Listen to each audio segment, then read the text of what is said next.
Любимо ми е, когато някой обяснява, че нямаш нужда от талант за нещо, което правиш. Този някой го казва, защото е така. Колега, може ли да пуснеш архивите, ако обичаш?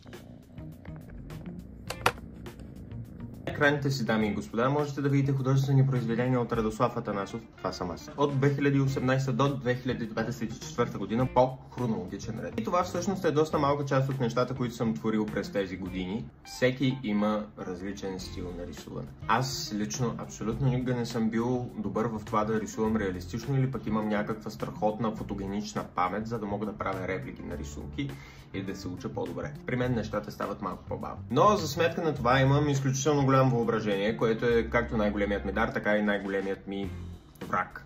Това е моят талант, ако можем така да го наречем, но ако го махнем него, всичко останало е години на учене, на упражнения, на гняв, на смях, на пот, на сълзи и много графит. Любимото ми нещо е, когато някой ми каже: "О, мага, рисуваш много хубаво, аз не мога да нарисувам и една къщичка."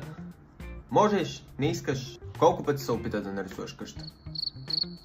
И аз така си помисля. Даже PewDiePie, който е милионер ли, милиардер ли, успешен си е човека, се научи да рисува за 30 дни. Да, разбира се, нали, не е перфектно, но идеята е, че е вложил някакво време, за да го научи това умение. Светът на изкуството има изключително много за учене. То не са перспективи, анатомии, теория на цветовете.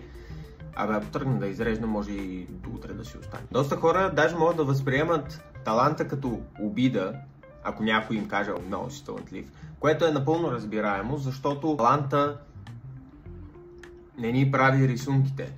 Отново ви казвам, това са години упражнения, провали, успехи и експерименти. И може би най-гадният аспект на това да си художник или като цяло креативен човек е, че никога не достигаш някакво върховно ниво на майсторство.